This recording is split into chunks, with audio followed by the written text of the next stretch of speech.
ஏழாம் இடத்து ராகு. நண்பர்களே, ஏழாம் இடத்துல உங்க ஜென்ம லக்னத்திற்கு 7ஆம் வீட்டில் ராகு அமர்வது அப்படிங்கிறது அந்த அளவுக்கு ரொம்ப சிறப்பு கிடையாதுங்க. ஒரு விதத்தில் அது சிறப்புன்னு சொல்லலாம். என்னென்னாங்க, இந்த பொது வாழ்க்கையில் இருக்கிறவங்களுக்கு நல்ல பிரபல்யத்தை ஏற்படுத்தும். நல்ல மக்கள் செல்வாக்கு மிக்கவர்களாக இவர்கள் திகழ்வார்கள். 7ஆம் இடத்துல சுபராக அமர்ந்தா வெளிநாடு, வெளிமாநிலம், வெளியூர்களில் நல்ல வருமானத்தை ஏற்படுத்தி கொடுக்கும். ஆனால் மன வாழ்க்கையில் கொஞ்சம் சங்கடங்களை அது ஏற்படுத்தும். ஒரு சிலருக்கு பார்த்தீங்கன்னா மன வாழ்க்கையில் திருப்தி இல்லாத நிலை, அல்லது அவர்களுடைய மன வாழ்க்கையை பற்றி பெற்றவர்களுக்கு ஒரு திருப்தி இல்லாத நிலை அப்படி ஏற்படுத்திடுது. பார்ட்னர்ஸ், அது லைஃப் பார்ட்னராகவும் இருக்கலாம், மனைவியாகவும் இருக்கலாம், அல்லது தொழில் பார்ட்னராகவும் இருக்கலாம். எப்போவுமே ஒரு சகஜ நிலை இல்லாமல் ஏதேனும் ஒரு கருத்து முரண்பாடுகளோடு நகரக்கூடிய சூழ்நிலை. இவங்க 7 ராகு இருக்கிறவங்களாம் பார்த்தீங்கன்னா மனைவிக்கு மூக்கு 3 இன்ச் இருக்கணும், காது 4 இன்ச் இருக்கணும், கண்ணு 2 இன்ச் இருக்கணும், இப்படிலாம் கனவு கண்டுக்கிட்டு இருப்பாங்க. அந்த மாதிரியான ஒரு அமைப்புகள், எக்ஸ்பெக்டேஷன் அதிகமாக இருக்கும். அதுவும் அங்கே சுக்கிரனின் தொடர்பு, சந்திரனின் தொடர்புலாம் பெற்றுச்சுன்னா என் மனைவி கிளியோபட்ராக்கே தங்கச்சியாக இருக்கணும், ஐஸ்வர்யா ராய்க்கு அக்காவாக இருக்கணுங்கிற மாதிரிலாம் யோசிச்சுட்டு இருப்பாங்க. பெண்களாக இருக்கணும்னா நடிகர் சூர்யா மாதிரி இருக்கணும், நடிகர் அஜித் மாதிரி இருக்கணும்னு நினச்சிக்கிட்டு இருப்பாங்க. ஆனால் அவங்க எப்படி இருப்பாங்கங்கிறது தெரியாது. அந்த மாதிரி நமக்கு ஆப்போசிட்டில் இருக்கிறவங்கள பற்றி எதிர்பார்ப்புகள் அதிகமாக வச்சு அது கிடைக்காம திருப்தி இல்லாமல் அது லைஃப்பில் தொந்தரவுகளை உண்டு பண்ணிக்கிறாங்க. அதே போல் 7ஆம் இடத்துல ராகு இருந்து கொஞ்சம் சரியில்லாத தொடர்புகளை அவர் பெறுகின்ற பொழுது மன வாழ்க்கையில் கொஞ்சம் பிரச்சனைகளை தாண்டி அது கொஞ்சம் தேவையில்லாத அஃபேர்ஸ் அந்த மாதிரியெல்லாம் கொண்டு போகிறதும் ஒரு சிலருக்கு உண்டு. சரிங்களா? அந்த மாதிரியான அமைப்பு 7ல் ராகு அமர்கின்ற பொழுது. 8ஆம் இடத்து ராகு, இது இருக்கிறதுலேயே மிக மோசமான ஒரு நிலைன்னா 8ஆம் இடத்துல ராகு. ஆனால் இங்கே சில நன்மைகளும் உண்டு. அந்த ராகு சுபராகுவாக அமர்கின்ற பொழுது, இது நம்ம ஒவ்வொரு லக்னத்துக்கும் வீடியோ போடுவோம். மேஷ லக்னத்திற்கு, ரிஷப லக்னத்துக்கு, ஒவ்வொரு லக்னத்துக்கு வீடியோ போடுவோம். அப்போ நீங்கள் அதில் டீட்டெயிலாக பார்த்துங்க. ஆனால் எந்த லக்னமானாலும் 8ஆம் இடத்துல ராகு அமர்தல் அப்படிங்கிறது அடிப்படையில் தவறு.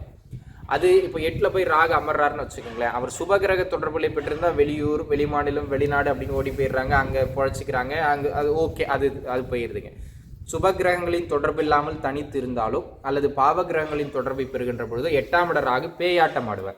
உடல்நிலையில் கடுமையான தொந்தரவுகள், அதெல்லாம் சின்ன வயசில் வந்துருச்சுன்னா கண்டங்களுக்கு நிகரான. இப்போ உதாரணத்துக்கு ஏதேனும் ஒரு லக்னத்திற்கு 8ல் ராகு அமர்ந்து லக்னத்துக்கு அதே வீட்டில் செவ்வாயோ சனியோ தொடர்பு கொள்கிறார், அல்லது அந்த லக்னத்தின் பாதகாதிபதி அங்கே அமர்றார் அப்படின்னா சிறு வயதிலேயே ஆயுள் கண்டங்கள், விபத்துக்கள், தேவையில்லாத பெயர் கேடுகள் அப்படிலாம் ஏற்படுத்தும். பருவத்தில் வருகின்ற பொழுதும் நம்மளுடைய வளர்ச்சியை தடை பண்ணும்.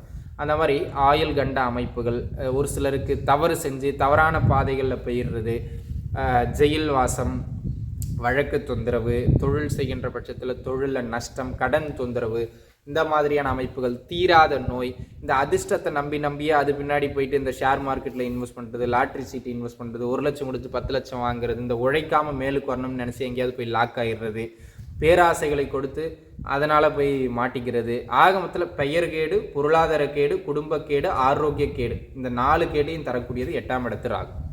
நன்மைகளே இல்லையானா நன்மைகளும் உண்டு. சுபகிரகங்களின் தொடர்பை பெறுகின்ற பொழுது வெளியூர் வாசம், வெளியூர் வேலைவாய்ப்பு, எதிர்பாராத அதிர்ஷ்டம் இப்படியும் கொடுக்கும். அது வேற விஷயம். ஆனால் பெரும்பான்மையாக அது தீமையை தான் செய்யுதுங்க. 9ஆம் இடத்துல ராகு அமர்தல் அப்படிங்கிறது அடிக்கடி பயணங்களை மேற்கொண்டுக்கிட்டே இருப்பாங்க. தகப்பனாரோடு பெருசாக அண்டர்ஸ்டாண்டிங் இருக்காது, அல்லது தகப்பனார் அடிக்கடி பிரிஞ்சு வாழ வேண்டிய ஒரு சூழ்நிலை, அல்லது தகப்பனார் கைக்குள்ளே இருக்கிற வரைக்கும் வளர்ச்சி இருக்காது. ஆகமத்தில் தகப்பனாரால் தொந்தரவு, இல்லை இவங்களால தகப்பனாருக்கு தொந்தரவு, அந்த உறவு பாதிக்கப்படுகின்ற நிலை எப்போவுமே இருக்கும். அந்த மாதிரியான ஒரு அமைப்பு உண்டு. அதனை அடுத்ததாக பார்த்தீங்கன்னாங்க, இந்த 9ஆம் இடத்துல ராகு அமர்ந்து அவருடைய தசை வருகின்ற பொழுது நம்ம ஒரு குல ஆச்சாரம், ஒரு நம்ம குடும்ப வழியான வழிபாடுகள், சடங்கு சம்பிரதாயங்கள்லாம் பின்பற்றிக்கிட்டு இருக்கோம், அது எல்லாத்தையும் பிரேக் பண்ணிடுவாங்க.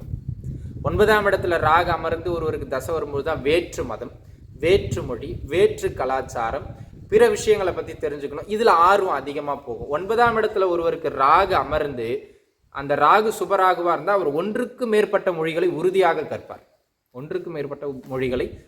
கற்பார். அதே போல் சொந்த மண்ணை விட்டு வெளி மாநிலம், வெளியூர், வெளியிடங்களில் போயிட்டாங்கன்னா நல்லா பழச்சிக்கிறாங்க. அடிக்கடி தொலைதூர பயணங்களை செய்வார்கள். இதெல்லாம் 9ஆம் இடத்துல ராகு அமர்கின்ற பொழுது நமக்கு பலன்களாக அமைகிறதுங்க. 10ஆம் இடத்து ராகு, 10ல் ராகு அமர்தல் அப்படிங்கிறது ஒரு நல்ல அமைப்பு. 10லே ஒரு பாம்பாயினும் அல்லது ஒரு பாவியாயினும் ஏதேனும் ஒரு கிரகமாவது இருக்கிறது நல்லது அப்படின்னு சொல்லப்படுது. இந்த 10ஆம் இடத்துல ராகு அமர்ந்து அவர் சுபகிரகங்களின் தொடர்பை பெறுகின்ற பொழுதுங்க ரியல் எஸ்டேட்டு, கமிஷன் பேசிஸ் தொழில், வெளியூர் பயணங்கள், ஏற்றுமதி இறக்குமதி, வெளிநாடு கம்பெனிகளில் வேலை செய்கிறது, இந்த சினிமா, இந்த ஒரு மாயாஜாலமான அமைப்புகளுக்குள்ள எல்லாவற்றையும் கொண்டு போகிறது, பெரிய பெரிய தொழில்கள் செய்கிறது, பெரிய பொருளாதார பரிவர்த்தனைகள் செய்கிறதுன்னு தொழில் அமைப்புகளில் நல்லா வராங்க. அதே பாவகிரக தொடர்பு இருந்தாலும் வெளியூர்கள்லாம் போகும்போது பழச்சிக்கிறாங்க. சரிங்களா? 10ஆம் இடத்துல ராகு அமர்கின்ற பொழுது ஒரு சில நிலைகளில் மட்டும்தான் கெடுக்கும். மற்றபடி பெரும்பான்மையாக அது தொழில், பொருளாதாரம், வேலை, வருமானம், இந்த அமைப்புகளில் நன்மை. அந்த ராகு மட்டும் அங்கே கொஞ்சம் ஸ்ட்ராங்காக அமைஞ்சு சுபகிரகங்களின் தொடர்பை பெற்றுட்டார்னா சும்மா குப்பையில் இருந்தவனை தூக்கி கோபுரத்தில் உட்கார வச்சிருவார். பெரிய வளர்ச்சிகளை கொண்டு போய் சேர்த்துருவார். சரிங்களா? அந்த மாதிரியான அமைப்புகளில் பொருளாதார ரீதியாக ஒரு செட்டில் ஆகக்கூடிய ஒரு சூழ்நிலைக்கு அவங்கள கொண்டு வந்துடும். அந்தஸ்து, மதிப்பு, மரியாதை எல்லாவற்றிலும் ஒருவன் இருக்கின்ற கடைநிலையிலிருந்து அவனை தூக்கி உயர்நிலையில் அமர்த்திட்டு போயிடும் ராகு தசை.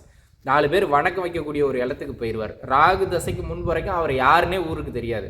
ஆனால் ராகு தசை ஆரம்பித்து ஒரு 5 வருஷம் 6 வருஷத்துலாம் பார்த்தீங்கன்னா சுபராகுவாக 10ஆம் இடத்துல அமருகின்ற பொழுது தர்ம கர்மாதிபதிகளின் தொடர்பை அந்த ராகு பெற்றுட்டார், சுபகிரகமான குரு சுக்கிரனின் தொடர்பை பெற்றுட்டார்னா நல்ல வளர்ச்சி உண்டு. அது பொருளாதார ரீதியாகவும் சரி, மதிப்பு, பெயர் அப்படியும் சரி, ஒரு நல்ல வளர்ச்சியை அது ஏற்படுத்தி கொடுத்துறதுக்கு அந்த விதத்தில் ராகு தசை மிக மேன்மையை 10ஆம் இடங்களில் செய்யும். 11ஆம் இடத்தில் ராகு அமர்வது இருக்கிற இடத்துலையே 11ஆம் இடம் லக்னம் எதுவாயினும் 11ஆம் வீட்டில் ராகு அமர்தல் பெரும்பான்மையான அமைப்புகளில் நன்மையை மட்டுமே செய்யும். சில தீமைகளும் அங்கே உண்டு. இப்போ உதாரணத்துக்கு பார்த்தீங்கன்னா 11ல் ராகு இருக்கின்ற பொழுது அவங்களுக்கு மூத்த சகோதர சகோதரிகள் இருக்காங்கன்னா அண்டர்ஸ்டாண்டிங் பெருசாக இருக்காது, சித்தப்பாவோட பெருசாக அண்டர்ஸ்டாண்டிங் இருக்காது, பங்காளி வர்க்கங்களோட பெருசாக அண்டர்ஸ்டாண்டிங் இருக்காது. ஆனால் பொருளாதார ரீதியாக, தொழில் ரீதியாக நல்ல வளர்ச்சிகளை தரும். அந்த 11ஆம் இடத்தில் அமர்கின்ற ராகு சுபகிரகங்களின் தொடர்பை பெற்று அல்லது லக்னத்திற்கு 9, 10, 11 கூடையவர்களின் தொடர்பை பெறுகின்ற பொழுது எப்படி சொல்கிறதுங்க, உங்களுக்கு இந்த ஊரில் ட்ரௌசரை போட்டு சும்மா சுற்றிக்கிட்டு இருப்பாங்க, அந்த ராகு திசை உள்ளே வந்து வெளில போவோம். அண்ணன் இந்த இங்கே கார் வாங்கியிருக்கேன் என்னங்க ஸ்வீட்னு கொண்டு வந்து கொடுப்பாங்க. ஒரு படத்தில் யார் சந்தானத்துக்கு கொடுப்பாங்க இல்லையா ஒருத்தர், அண்ணன் பைக் வாங்கியிருக்கேன், ஆனால் வேலை கிடச்சிருச்சு, ஆனால் கார் வாங்கியிருக்கேன், ஆனால் வீடு வாங்கியிருக்கேன், ஆனால் கல்யாணம் ஆயிடுச்சு, அப்படி நம்ம வளர்ச்சி டக்கு டக்கு டக்கு டக்குன்னு இருந்துகிட்டே இருக்கும். 11ல் ராகம் இருந்து சுபகிரகங்களின் தொடர்பை பெறுகின்ற பொழுது எப்படின்னா இதுதான் நல்ல ஜெய்சாண்டிக்கான வளர்ச்சி, நல்ல ஒரு உயர்நிலைக்கு கொண்டு போயிடுவார். இங்கே பாருங்க, அந்த குடும்ப வர்க்கத்திலேயே இவர்கள் மேம்பட்டவர்களாக காணப்படுவார்கள். இவர்கள் தலைமுறையிலிருந்து அந்த குடும்ப சூழலே மாறி போயிடும்.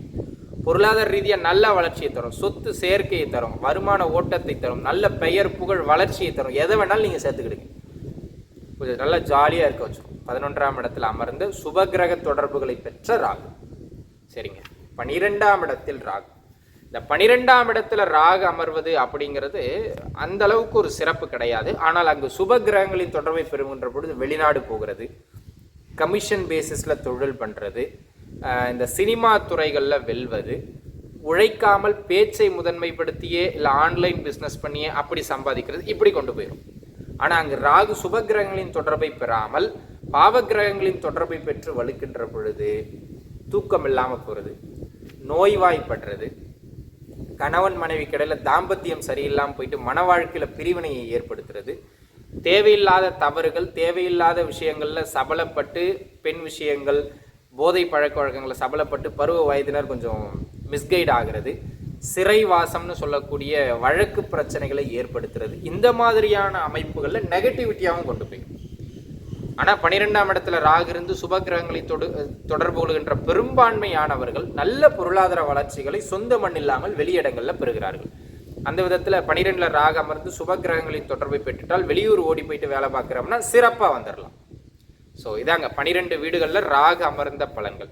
இப்போ நம்ம அடுத்தடுத்து 12 லக்னங்களுக்கும் மேஷ லக்னமாக இந்தந்த இடங்களில் ராகு இந்தந்த நட்சத்திரங்களில் இந்த கிரகங்களின் தொடர்போடு இருந்தால் நல்லது, இந்தந்த இடங்களில் இந்தந்த கிரகங்களின் தொடர்போடு இந்தந்த நட்சத்திரங்கள் இருந்தால் தீயது அப்படின்னு 12 லக்னங்களுக்கு தனித்தனியாக ஒரு 6லேருந்து 7 நிமிஷம் வீடியோ பார்ப்போம். தொடர்ந்து பாருங்கள், நிச்சயமாக உங்களுக்கு பயனுள்ளதாக இருக்கும். இப்போ நம்ம வீடியோவில் வந்து முழு பலன்களையும் சொல்லிட முடியாது. நான் சொல்கிறது 40லேருந்து 45% பொருந்தலாம், மீதம் இருக்கிறது உங்கள் சுயஜாதத்தை பார்த்துக்கிடணும். அதை நீங்கள் தனிப்பட்ட முறையில் கன்சல்டேஷன் எடுத்து பார்த்துக்கிடுங்க. சரிங்களா? நன்றி நண்பர்களே.